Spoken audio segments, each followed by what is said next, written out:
सबको जय मसीह की।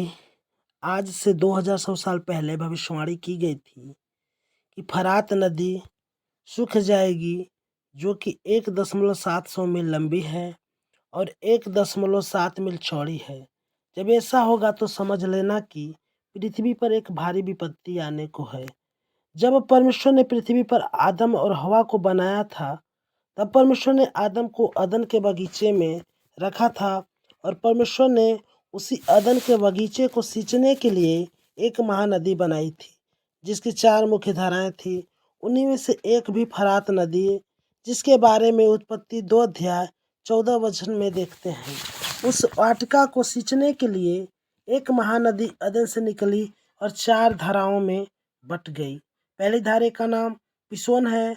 यह वही नदी है जो हवीला नाम को, जहाँ सोना मिलता है, घिरे रहता है। वहाँ का सोना चोखा होता है। वहाँ मोती और सुलेमानी पत्थर भी मिलते हैं। दूसरी नदी का नाम गिहोन है। यह वही है जो कूश देश को घेरे हुए हैं। और तीसरी नदी का नाम हिदकेल है। यह वही है जो असूर को पूर्व की ओर बहती है।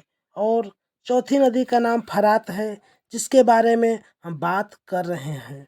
और अदन के बगीचे से बहने वाली यही एक महानदी की धारा थी, फरात नदी, जो स्क्रीन पर देख रहे हैं और जो पूरी तरह सूख चुकी है। इसके बारे में बाइबल में पहले से भविष्यवाणी की गई थी कि प्रकाशित वाक्य 16 अध्याय 12 वचन में लिखा है, तब 6वें स्वर्गदूत ने अपना कटोरा फरात नदी पर उंडेल दिया, उसका पानी सूख गया, पूर्व की दिशा के राजाओं के लिए मार्ग तैयार हो जाए।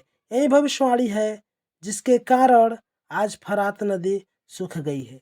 भाइयों, जैसे 6वें स्वर्गदूत ने अपना कटोरा फरात नदी पर उंडेल दिया तो उसका पानी सूख गया, ताकि पूर्व के दिशा राजाओं के लिए मार्ग तैयार किया जा सके। तो भाइयों, यह परमेश्वर के क्रोध का 7 कटोरों में से एक है, जो प्रकाशित वाक्य 16 अध्याय 1 में कहता है, परमेश्वर के प्रकोप के 7 कटोरे को पृथ्वी पर उंडेल दो। और 6वें ने अपना कटोरा फरात नदी पर उंडेल दिया।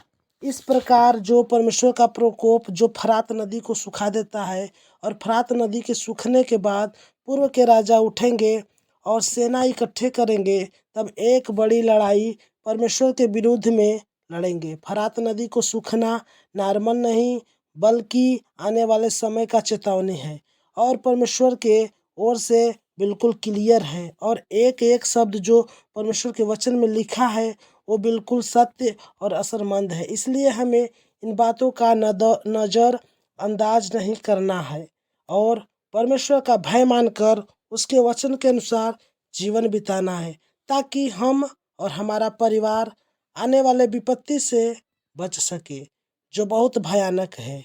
इसलिए भाइयों, परमेश्वर का वचन पढ़ें और दूसरे के साथ भी शेयर करें, ताकि आने वाले समय में हम परमेश्वर के सामने जब उपस्थित हों, तब परमेश्वर जो गुप्त में देखने वाला और मनों का जांचने वाला है, कहने पाए, यह मेरा विश्वास योग्य दास है, कहकर हमें गले लगाए।